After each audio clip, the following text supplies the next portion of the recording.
Okay, here we go. All right. Hello, everyone, and welcome to Where the Change Movement. I'm your host, Cassandra Chirello, and today I have the honor of introducing to you Joanne St. Godard. She is the Executive Director at the Recycling Council of Ontario.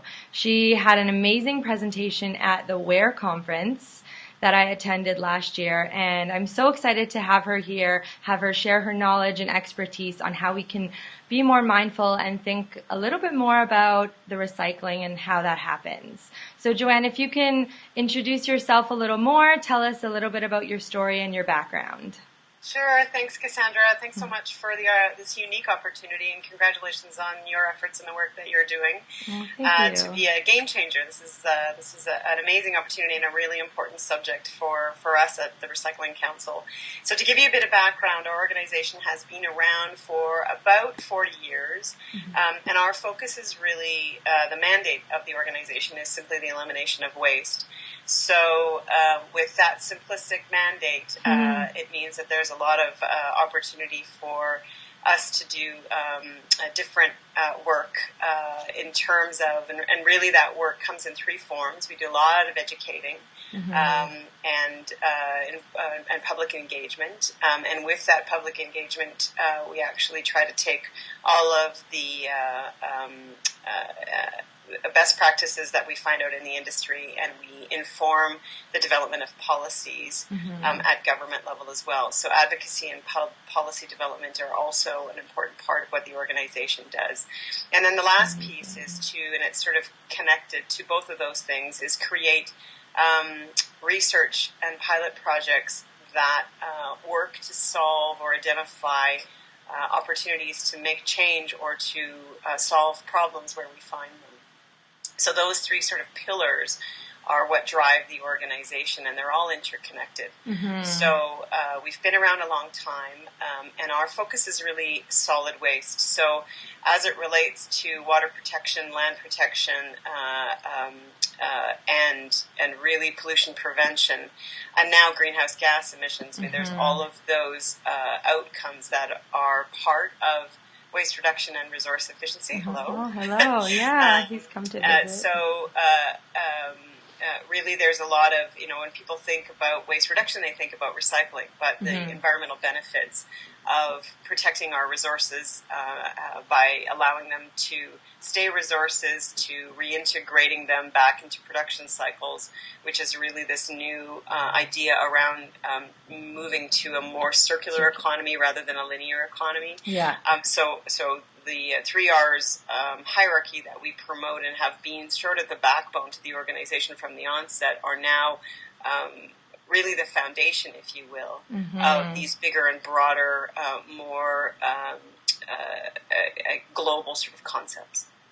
Wow, yeah, that's amazing. And so can you just sort of talk about what this circular economy is, as opposed to the linear, for those people who maybe haven't heard that term before?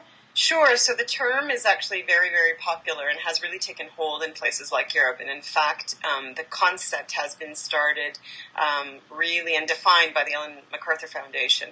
And the backdrop to it is really, the concept is really around the way moving from what we typically, how our economy typically is run by making, using, and then discarding resources to a more circular one, whereby we are designing through our consumption models with the intent of actually being more efficient with the resources we're using to make products and packaging.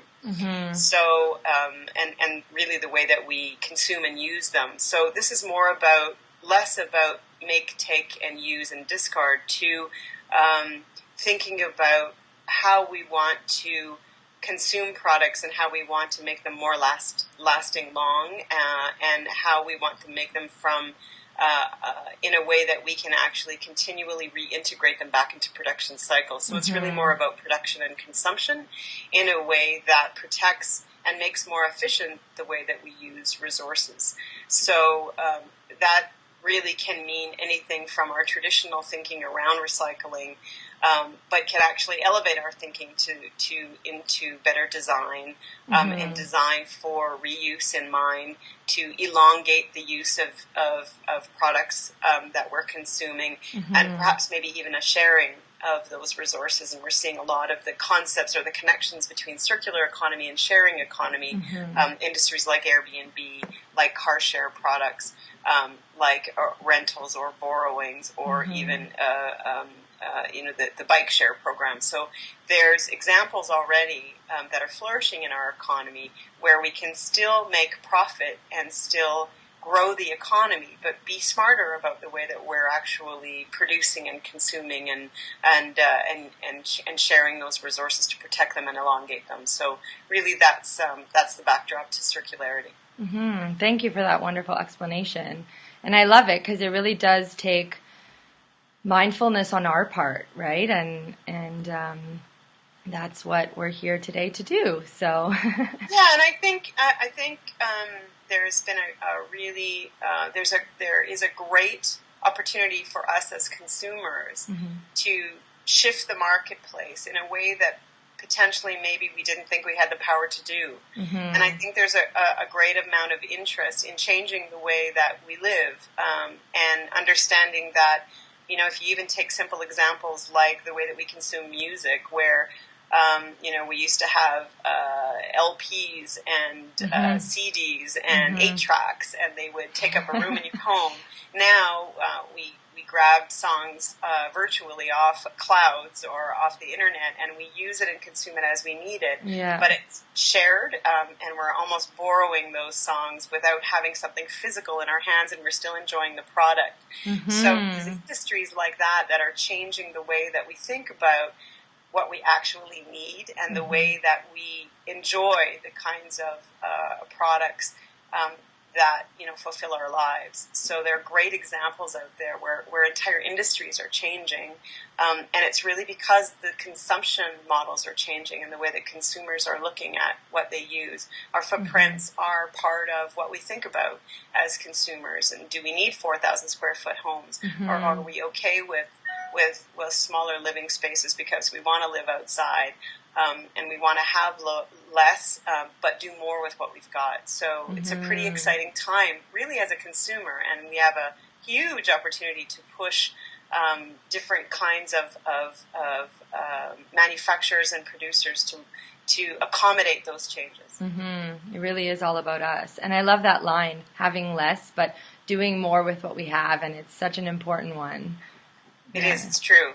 Yeah, and I think, maybe unlike previous time frames, it's happening very, very rapidly. So the way my 12-year-old consumes things and thinks about consumption is very, very different than what I thought about when I was 12. And that's, one generation. So it's pretty exciting how quickly it's all happening. It must be nice to see with such a young child. Yes, when you're 12, you start to think like a consumer. Of course, yeah. He's like a little focus group for me. Yeah, the next generation. Awesome. So you mentioned the word greenhouse gases earlier when you were talking about solid waste. So can you just shed some light on what impact the waste has on our planet in terms of these gases that are being released? Yeah, some of the stats, and I think there's still some statistical analysis needed, but the statistics that I have seen from an Ontario context, in any case, is that 6% at minimum of the greenhouse gases that are produced in Ontario actually are generated from the waste stream. And that's pre-production, so that's just from the discards, the things that we are unfortunately disposing of that are decomposing in landfill. There is an important opportunity, and in fact, although 6% doesn't sound like a high number, if you combine that with the change in consumption and how that affects production and the greenhouse gases that come out of the production cycle, we have an important opportunity to to reduce greenhouse gases as consumers, thinking about it from a waste or a discard perspective. So it's really broader than just that what's decomposing in landfill.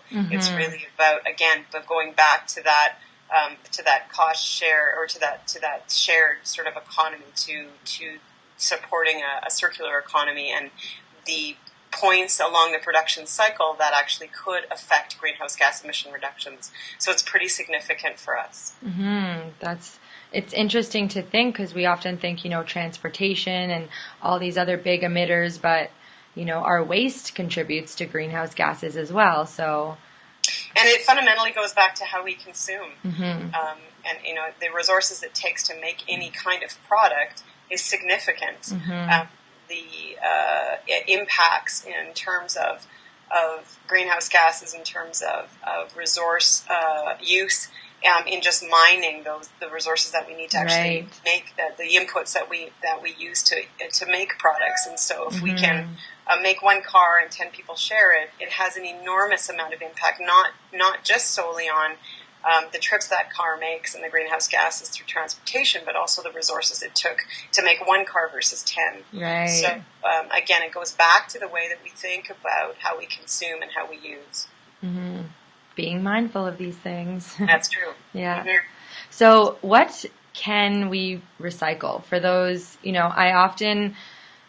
I know that things have been changing in Ontario. I mean, it's different all over the world, but and maybe you can shed some light on what exactly can and can't be recycled, easy things, because I know sometimes we get all flustered as consumers and we don't really know what goes where, and then we don't put things in the right bins. So, And I think you're right. It's an evolving industry. It's an exciting evolving industry. And recycling activities, while they weren't called or recognized as recycling, have been happening for some time. And there are some sort of staples in our industry that you can pretty much count on that always have a market. And I think people understand it better or can participate more easily when they understand that recycling materials are really a commodity.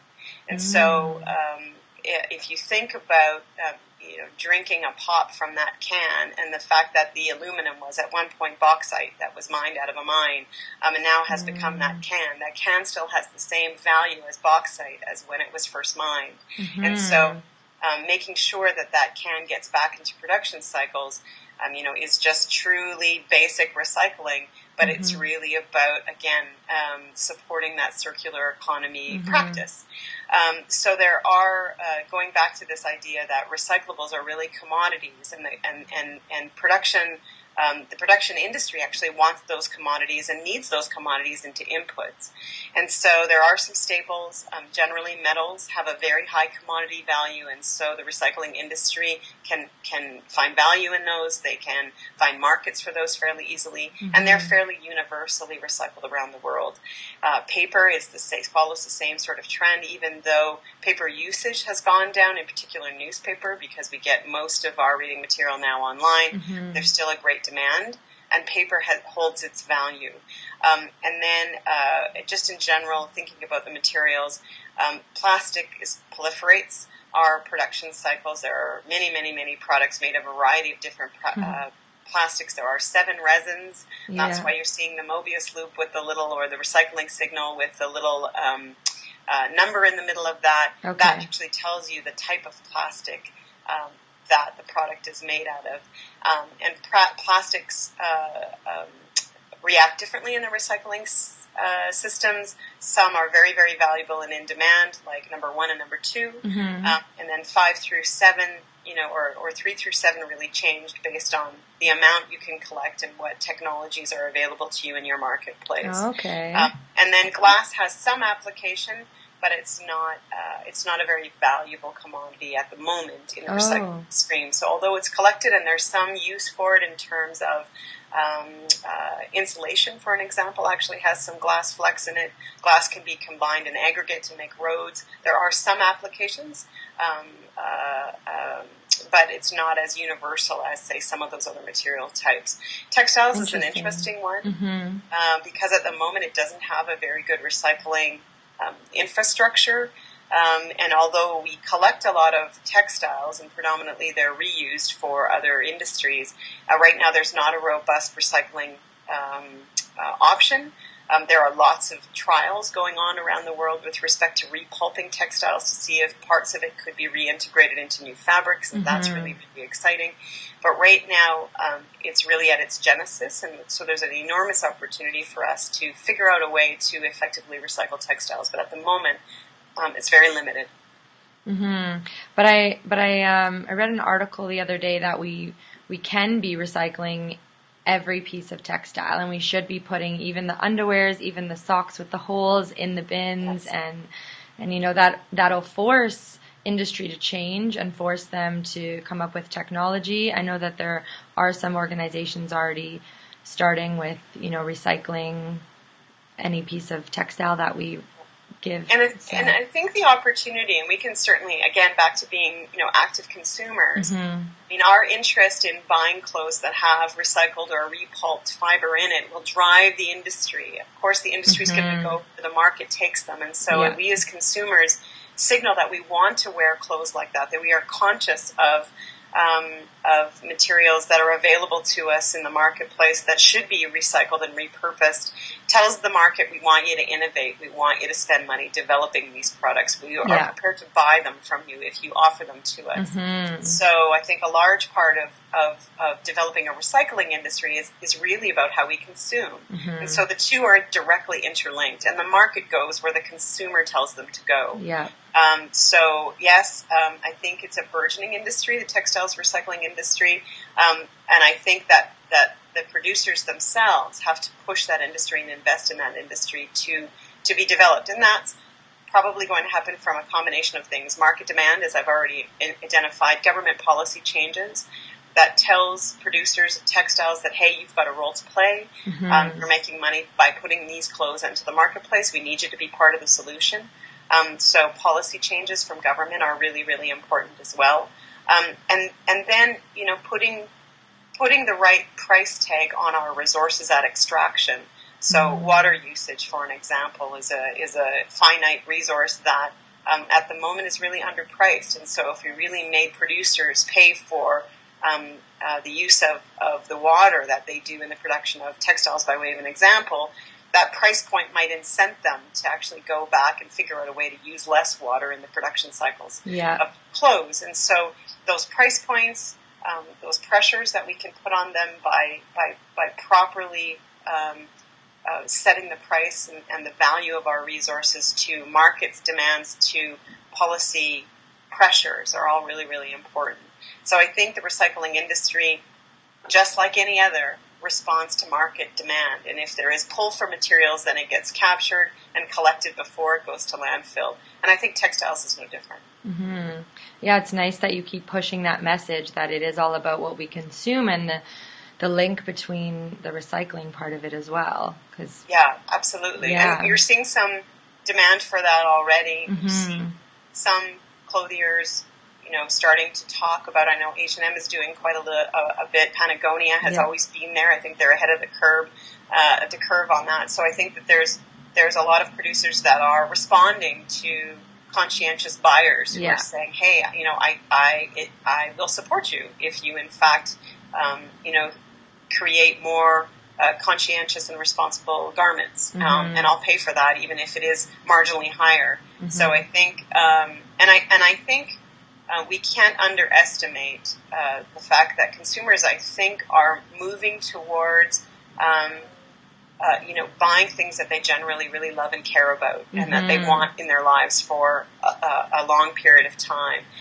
So this sort of, you know, the fast fashion or a couple of wears and then discard, or a couple of uses and then discard, I think consumers are starting to understand that there's not as much satisfaction in consuming that way. And so they'd rather have something, one of something that's very good quality that they're emotionally attached to, that they have for some period of time. And in fact, that type of consumption really drives the producers to be innovative.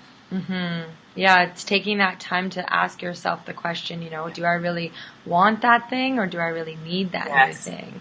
It's all about us being mindful when we're purchasing. Yeah, consumption. Yeah. Awesome. So I have another question about recycling, because I know I've heard this a lot through the grapevine, and People say it doesn't matter what you're putting where, everything ends up in the same place anyways. So I just was hoping you could sort of bring some light to that issue and tell us a little bit more about that. Yeah, I really appreciate those questions. And unfortunately, sometimes what we see in the media is one case where, in fact, somebody was completely being irresponsible. Mm-hmm. But I can say for the record that that's very, very, very rare.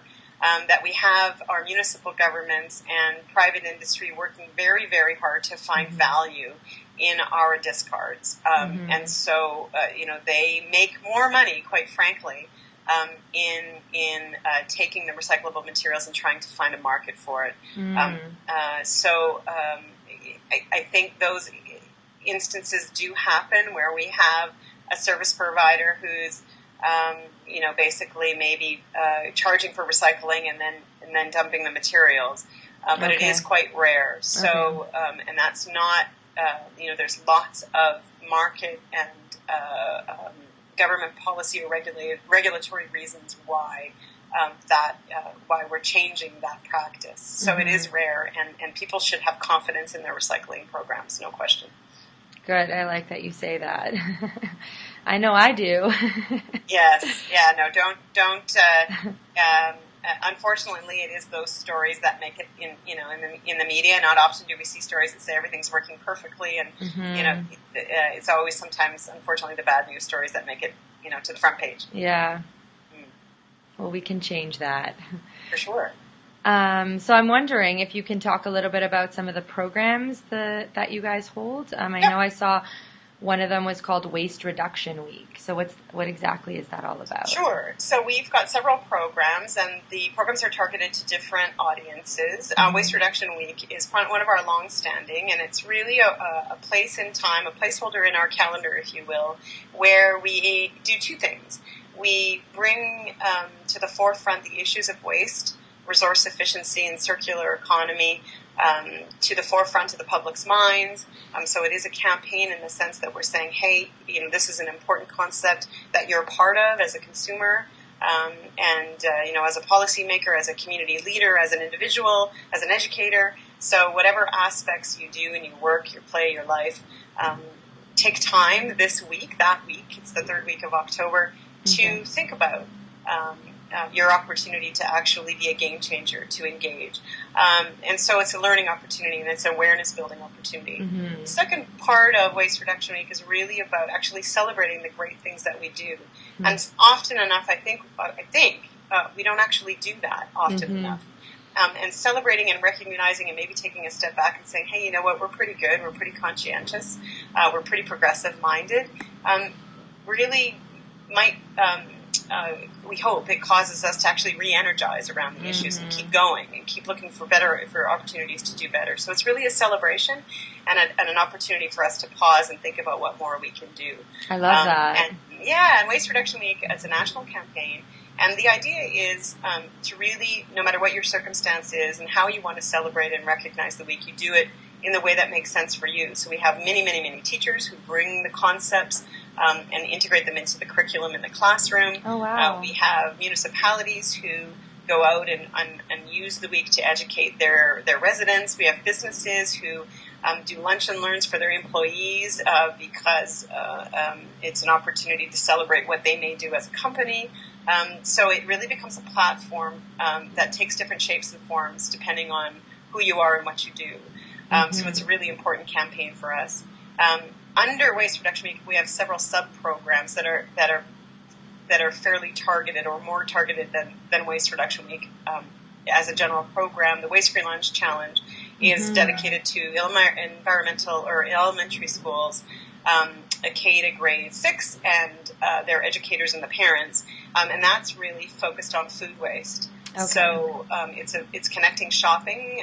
So again, the way that we consume and the way that it might affect what we're putting in lunches. So doing away with one-way containers, one-way packaging, looking at refilling to eliminate buying bulk and then refill to eliminate the need for packaging by way of an example to ensure that you are packing a lunch that actually gets fully consumed by your child, and then if there are discards, what happens to those discards, and helping the school manage those in a way that keeps them out of landfill.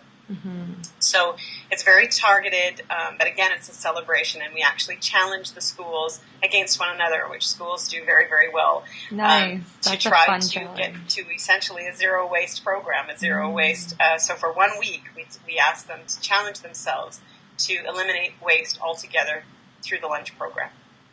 And we are also, we run a program called Take Back the Light, which focuses really more towards the business community. That's an ongoing program for us, but it is trying to bring awareness to the fact that there are potentially toxic mercury contents in fluorescent lights. They proliferate in where we work, where we live, through CFLs and through the linear tubes that we often see in the commercial sector.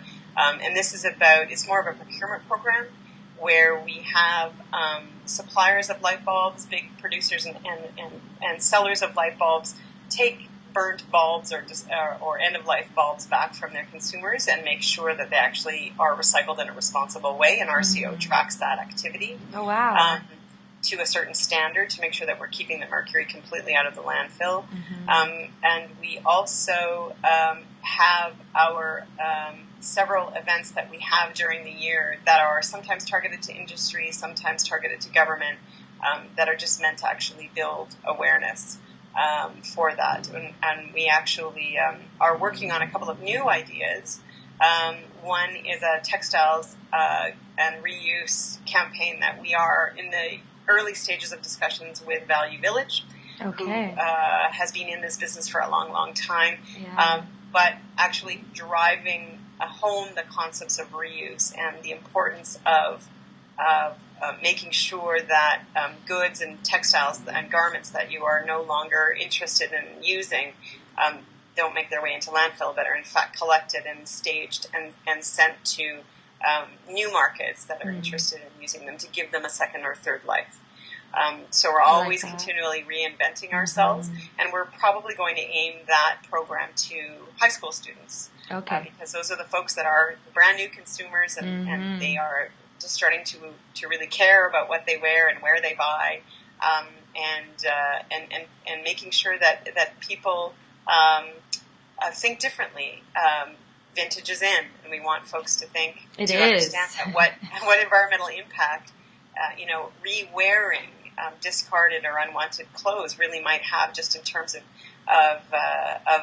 environmental impacts, but also just sort of being a leader, being cool. So again, our programs are really about engaging. They're really about empowering. They're really about getting excited. And trying to establish lifelong habits that hopefully will make you smart consumers into the future.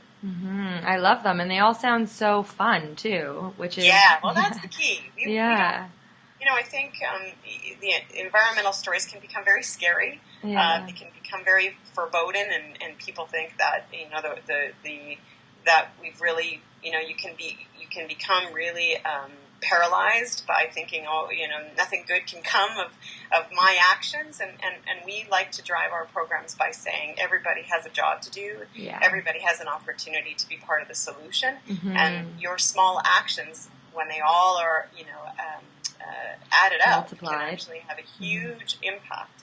So we want to build color and excitement, and challenge each other, but really sit back and look at the great things that we do, because we're very blessed to have a very conscientious, I think, society in Canada, and a very progressive policies and government makers that have put the environment as a priority. And I think that generally Canadians, it's really important to us. We're blessed with a huge geography, a beautiful geography, and that we don't take for granted. So we want to leverage that excitement and that pride. Yeah, and I really love the fact that, you take the time to look at all the things that you guys have done and, pat yourself on the back and sort of, We're a small but very busy organization.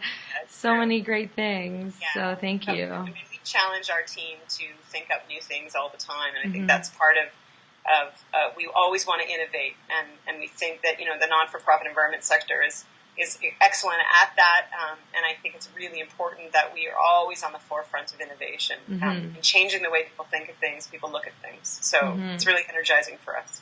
Awesome. Well, on that note, I wanted to ask you what motivates you for our future. It's an interesting question. I mean, I think I've always been motivated, and I think, just when I think that, maybe I've worked myself out of a job, I think of something new challenge that we have to, that I think I can affect. But I think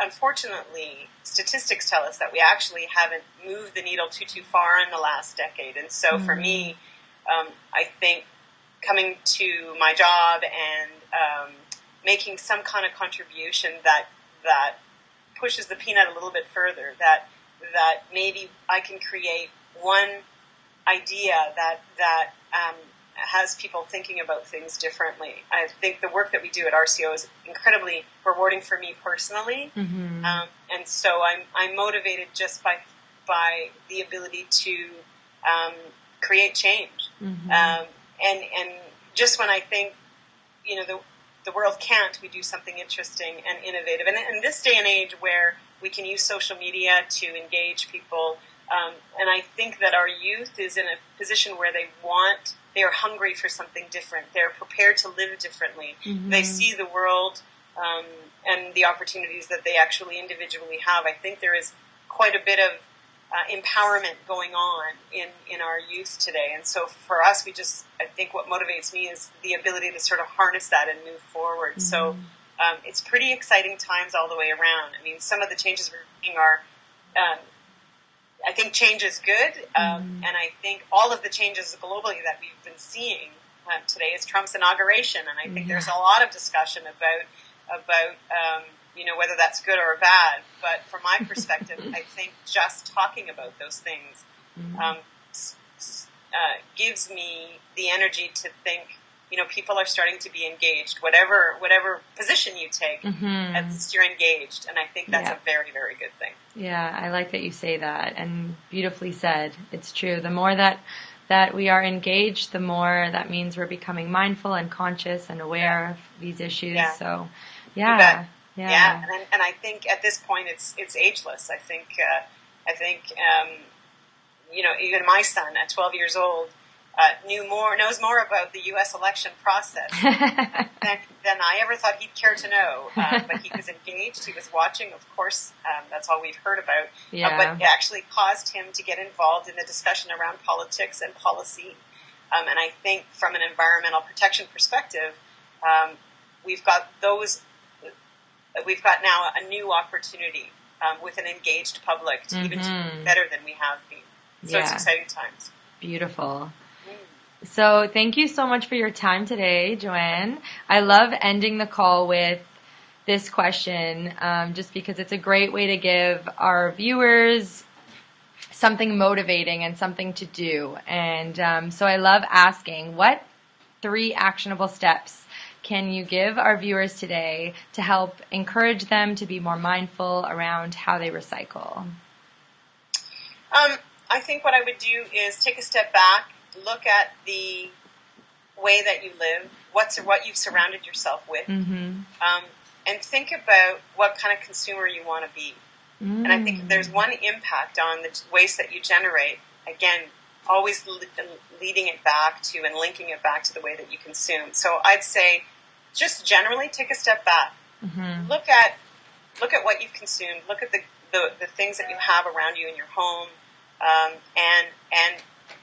and question yourself, challenge yourself a little bit about, are you a conscientious buyer? And how are you influenced in what you buy? And do you have full control of that? And what contributions can you make by potentially buying things or using things a little bit differently? So I would say that was probably number one. And I think in line with that, but I connect it to that, but a little bit different is, who do you want to do business with as a consumer? We all work very, very hard for our money. And how you use your money tells folks a little bit about you, tells companies that you are supporting. tells your friends, you know, whether you're a principled or a non-principled or a conscientious, you know, the way that you are you consciously and purposefully, you know, living your life. Mm-hmm. So think about who you're buying from, and are you feeling good about that? And if you're not, take the time to actually reach out to the companies that you know, whose clothes you might like or whose goods you might like, and say, hey, I want to know a little bit more about how you conduct business and what's your plans around how you're going to improve your impacts on the environment in the way that you do business. Mm-hmm. That's incredibly, you know, even small emails, tweets, letters, whatever form it comes in. And I guess the third part would be get engaged in your community. There are lots of amazing organizations that are very, very local, that do very direct and impactful things on a day-to-day basis. And there are others that drive policy change. But get involved and share your opinions and get educated so that you can actually feel empowered and can take some control around you know, where we're headed as a society. So pretty big asks. Yeah, but those are great steps. And I think we all have the ability to do that in whatever way, shape, or form makes sense for us. We do, yeah. And I love your tip number 2, and something that I really align with is, you know, buying things is like a vote, right? So where we're spending our money is like we're voting for those companies to be representing us and society. And yeah, so, you know, taking the time to be mindful, asking yourself those questions. And yeah, thank you so much, Joanne, learning so much about this industry and how it operates and shedding some new light. I hope all of you guys learned lots from Joanne. And where can people find out your resources, or where can they learn more? Sure. So you can contact me directly. My email is Joanne, JOANNE @rco.on.ca. Our website is www.rco.on.ca. And people are, all my contact information is listed on the website. So we'd love to hear from folks. We'd love to get you involved in the organization and in our work. And I'm happy to hear your opinions. Awesome. Well, thank you so much again. And thank you all for tuning in to Wear the Change. We'll see you next time. Bye. Take good care. Bye-bye. Thanks, Cassandra. Thank you.